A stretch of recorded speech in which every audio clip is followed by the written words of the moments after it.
All right, let's dive in.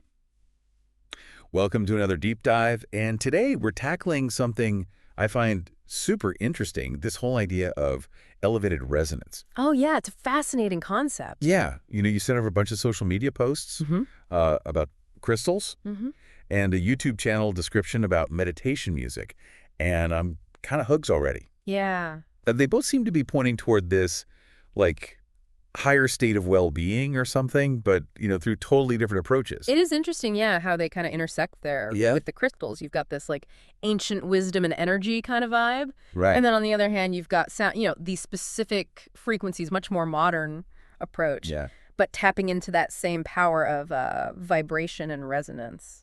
Totally. And it's that phrase, elevated resonance that really grabbed my attention. It's everywhere in these sources, almost like it's this secret code or something, like, promising access to something bigger. Yeah. So where do we even begin to unpack all this? Well, I think we start with the basics, right? Like with the social media posts about crystals, Okay. they each highlighted specific crystals and what they're supposed to be good for. Right. Like amethyst for restful sleep and intuition, citrine for manifesting abundance. Oh, yeah. Who wouldn't want that? Right. Yeah. And then black tourmaline for protection from negative energy. Okay. It's a pretty compelling lineup, I got to say. Yeah, it is. Part of me is like, come on, is this all just marketing hype? But then again, there's this undeniable pull toward crystals. Yeah. Like, they've been connected to healing and spirituality for, like, centuries. Absolutely. And I think you've hit on something really important there, like the power of belief and intention, Even if the scientific evidence for crystal healing is kind of shaky, Yeah. a lot of people find genuine value in that symbolism and the ritual of using them. So you're saying it's more about the personal meaning that we attach to them and how that, in turn, influences our mindset and actions. Exactly. Like take citrine, for example. Okay. It's often used in visualization practices, like manifesting abundance. Right. People hold the crystal while they're focusing on their goals. Now, does the citrine itself actually attract wealth? Debatable. Yeah. But the point is, it acts as this, like, tangible tool. Okay. A physical anchor for those desires. I can see that. Okay, so that's crystals. But how does sound even fit into this whole thing? Right. That YouTube channel description you shared, it mentioned transcendental experiences Oh, yeah. through specific frequencies, like 432 hertz and 528 hertz. That sounds pretty out there, to be honest. It does. It does. And, scientists are still trying to figure out what these frequencies actually do. But some people claim they can influence, everything. Really? From, like, how your cells vibrate to your emotional well-being. Well, wait, so some people think that listening to certain frequencies can, like, change your mood? Or even, like, heal your body? That's the claim. Wow. Now, it's important to say that the research is pretty inconclusive. Yeah? And a lot of it is based on, like, personal stories, not hard science. Right. But even putting those specific frequencies aside, I think the bigger point is that sound has a huge impact on us. Oh, yeah. I mean, think about how certain songs can bring back specific memories. Totally. Or emotions. Yeah. Like, instantly. Music has this crazy power to shift how we feel, even, like, physically. Exactly. And this idea of using sound for healing and meditation has been around forever. Really? Oh, yeah. Like chanting, drumming, even just listening to nature sounds. Different cultures have known about this for a long time. That makes sense. So, okay, we've got crystals, these objects with, supposed energy properties that people use for all sorts of intentions. Yeah. And then we've got sound, which can bring up emotions, maybe even affect our health. But where do these two, like, totally different things meet? That's where it gets really interesting, right? Remember that phrase, elevated resonance? Oh, yeah. Maybe it's not about the specific tool, whether it's a crystal or a sound, but about getting to a certain state of being. You mean like a heightened sense of awareness or something? Yeah, like that. Or clarity or connection, almost like tuning yourself to a specific frequency. Exactly. And maybe both crystals and sound, when you use them with intention, can help make that shift happen. Like they're both catalysts for reaching that elevated state. Okay, and now that's a thought-provoking idea. But if elevated resonance is the goal, are crystals and sound the only ways to get there? That's a great question. What about other things, like meditation Right. or just being out in nature. That's something we should definitely dig into more as we go. Okay. But the important thing to remember is that it's not just about the tool or the technique. Right. It's the intention and awareness that you bring to it, you know? It's Hmm. about finding what works for you. Okay, that makes a lot of sense. So if elevated resonance is this state of being, Yeah. this heightened sense of self and connection to something bigger, Uh-huh. then maybe the tools are just different entry points, I like that. like different ways to access that state. I think that's a great way to look at it. You know, I think it's time to dive back into those specific crystal examples Okay. from the social media posts, see what we can learn from them, All right, let's do it. and how they connect to this whole elevated resonance thing. Sounds good to me. You know what we should do? We should circle back to those social media posts about crystals, Okay. specifically amethyst and citrine. Okay. They seem to promise some pretty big results, you know? Yeah, I was really drawn to those. Amethyst for better sleep and intuition, who wouldn't want that? Right. And then citrine for manifesting abundance. It all sounds a bit too good to be true, honestly. Well, it's good to be skeptical, right? Mhm. It's important to remember that even though, you know, different cultures have used crystals for centuries, the scientific evidence for them actually having like specific energies is pretty limited. Okay. But that doesn't mean they can't have a real impact, you know, psychologically. So are you saying it's more about, like, believing in those properties Yeah, I think so. and how that belief then affects how we act? Exactly. Think about it. Let's say you're using citrine for abundance. Okay. Even if the crystal itself doesn't like magically attract wealth, Right.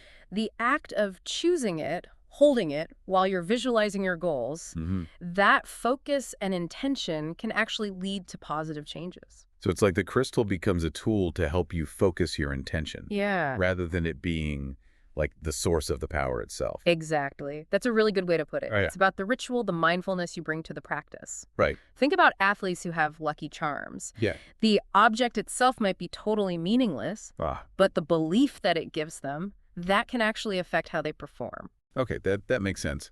And thinking about those specific frequencies we talked about Yeah. from that YouTube channel, Right. even if the science isn't, like, totally settled, Mm-hmm.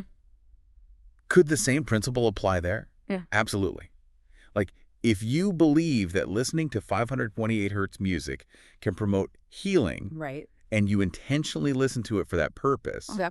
the very act of focusing on your well-being like that Mm-hmm. could make you more relaxed, reduce stress, Yeah. and maybe even have some physical benefits. So the key is the intention, right? Yeah. It's about actively participating in the experience Right. instead of just passively expecting the sound to, like, do all the work. Exactly. Yeah. It all comes back to that idea of elevated resonance. Okay. It's not something that just happens to you. Right. It's something you cultivate through intentional practices. Mm-hmm. Music, in this case, becomes a tool, Okay. just like the crystals. That makes sense. We've talked a lot about amethyst and citrine, Yeah. but what about black tourmaline? Oh, yeah. With its, like, protective qualities. That one really stood out to me. Yeah, black tourmaline is often associated with grounding and protection Yeah. from negative energy. You know, it's thought to create kind of an energetic shield that helps you feel safer and more secure. So if someone is feeling, like, vulnerable or surrounded by negativity, Right. they might turn to black tourmaline for support. Exactly. And again, you know, the science might not be there to back it up, Yeah, but the belief in those protective qualities can be really powerful. I can see that. Imagine holding a piece of black tourmaline during meditation Okay. and visualizing it, like repelling negative thoughts. Mm-hmm.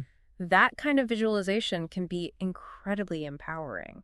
Yeah, it's almost like having a physical reminder of your own inner strength Right. and resilience. Mm-hmm. But if elevated resonance is all about reaching this heightened state of being, Yeah. are we kind of limiting ourselves by only focusing on crystals and specific frequencies? You're hitting on something really important here. You know, Yeah. crystals and sound are just two potential paths, you know? Right. What about spending time in nature? So- Feeling the sun on your skin, the sound of the wind in the trees, that Yeah. can evoke a sense of peace and connection that a lot of people would consider elevated. And what about just meditation itself? Yeah. Regardless of any objects or anything. Right. You know, just focusing on your breath, clearing your mind. Totally. That internal shift can be super powerful too. Absolutely. This deep dive isn't about saying that you have to use crystals or certain frequencies. Okay. It's about exploring this broader concept of elevated resonance, Right. this state that you can potentially reach through lots of different practices. The key is finding what resonates with you. Okay, this is starting to feel less like a list of crystals and frequencies Yeah. and more like a personal journey or Oh, something. that's a good way to think about it. But if elevated resonance feels different for everyone, how do we even figure out what works best for us? That's where introspection comes in. Okay. Before trying any specific practice or anything, Yeah. take some time to really look inward. Right. Ask yourself, what does elevated resonance even mean to me? Does it bring up feelings of peace, joy, connection, clarity? Okay. And think about times in your life when you've actually felt those things. So it's about connecting this like abstract concept Yeah. to actual experiences you've had. Right. So it's not about chasing some universal definition, Exactly. but figuring out what it means in your own life. Yeah, exactly. And once you have a better sense of what you're aiming for, Okay. it becomes easier to choose practices that align with that. All right. So let's say our listener has done some of that soul searching. Yeah. And they have a better idea of their own definition of elevated resonance. What are some like concrete steps they can take? Okay. What are some things they can experiment with? Well, we've already talked about crystals and sound, but let's think bigger, Think about activities that bring you joy Okay. and a sense of connection.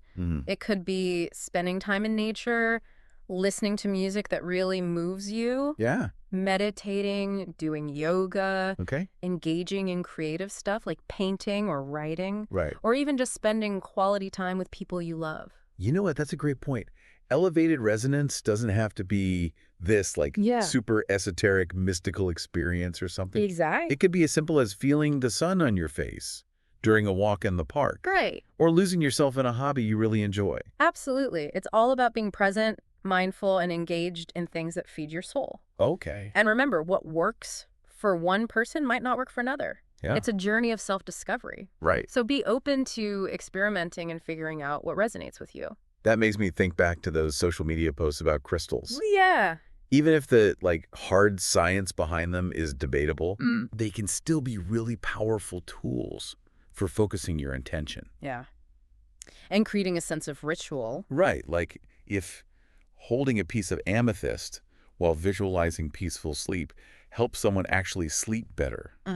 Who are we to say it's not working? Exactly. It's all about honoring individual experiences and recognizing that there are many paths to well-being. Okay. If using crystals or listening to certain frequencies or any other practice really helps someone connect with their own sense of elevated resonance, then it's served its purpose. I really like that perspective. Yeah. It takes the pressure off trying to find the right way to do things. Right. And encourages people to be more open-minded, more experimental. Yeah. It's about finding what works for you. Right. Not what's trendy or what someone else says is the only way. I think that's so important. And you know what? This is a journey. Yeah. It's not like a destination. Right. It's about continually searching for experiences that uplift you, that inspire you, that bring you closer to that feeling of elevated resonance, however you define it. Exactly. That's the beautiful part. This journey of seeking elevated resonance. Yeah. It's a lifelong adventure. Right. Full of twists and turns and exciting discoveries. And the best part is you don't have to do it alone. That's so true. We can all share our experiences with each other, learn from each other, Right. and support each other along the way. Totally. And speaking of sharing, we'd love to hear from you, our listener. Okay. What practices have you found helpful in cultivating well-being and connection in your own life? Yeah, that's a great question. Share your thoughts with us on social media, and let's keep this conversation going. I love that. You know, it's almost like we've given our listeners this big puzzle box labeled elevated resonance, but we haven't shown them the picture on the front to know what they're even putting together. That's a great way to put it. You're right. We need to give them some ideas to get started. Yeah, like some starting points to spark their own exploration. Exactly. So let's say someone's listening and they're really intrigued by this concept, Okay. but they're not sure where to begin. Right. What's like the first puzzle piece they should try to fit in? Well, I think the most important thing is self-awareness. Okay. Before you try any specific practice or anything, just take some time to think about what elevated resonance actually means to you. Okay. Does it make you think of feelings of peace, joy, connection, clarity, whatever comes to mind, and what experiences in your life have brought about those feelings. So it's about connecting this abstract idea to actual things you've experienced. Exactly. It's not about chasing some, like, universal definition or anything. Okay. It's about figuring out what it means in your own life. Right. And once you have a better sense of what you're actually aiming for, Yeah. it's a lot easier to choose practices that fit. Okay, that makes sense. So let's say our listener has done that soul searching, and they've got a good grasp on their own personal definition of elevated resonance. Okay. What are some, like, tangible steps they can take then? What are some puzzle pieces they can experiment with? Well, we've already talked about crystals and sound, but let's think bigger. Okay. Think about activities that bring you joy, that give you a sense of connection.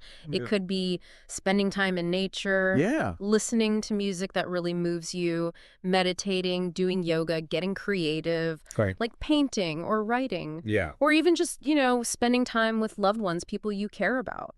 That's a really good point. Elevated resonance doesn't have to be this big mystical thing. Exactly. It can be as simple as just enjoying the sun on your face during a walk. Yeah. Or getting lost in a hobby that you love. I love that. Right. It's all about being present, being mindful, Mm-hmm. engaging in things that really nourish your soul. And remember, what works for one person might not work for another. Absolutely. It's a journey of self-discovery, so be open to experimenting. Right. Figure out what resonates with you. This makes me think back to those social media posts about crystals. Yeah. Even if the, science behind them is kind of iffy, Sure. they can still be powerful tools for focusing your intentions Uh-huh. and creating a sense of ritual. I agree. Like, if holding a piece of amethyst and visualizing peaceful sleep Okay. actually helps someone sleep better, Yeah. who are we to say it's not working? Exactly. We have to honor individual experiences Right. and recognize that there are so many different paths to well-being. I really like that perspective. Yeah. It takes the pressure off finding the right way to do things Mm-hmm. and encourages a more open-minded, experimental approach. Exactly. It's about finding what works for you, Yes. not what's popular or what someone else tells you to do. I think that's so important. It's a journey, not a destination, That's a great way to put it. It's about always searching for experiences that uplift you, inspire you, that bring you closer to that feeling of elevated resonance. Yeah. However you define it. I love that. And the best part is, you don't have to do it alone. That's so true. We can learn from each other, share our experiences, support each other along the way. It's all about connection, right? It is. Well, that about wraps up our deep dive into elevated resonance. I had a great time. Me too. This was a fascinating one. It really was. And hopefully, this gives our listeners a starting point for their own exploration. Definitely. Whether it's through crystals, sound, spending time in nature, or anything else that resonates with them. Absolutely. It's all about finding what works for you and creating a life that feels good. Couldn't have said it better myself. Until next time.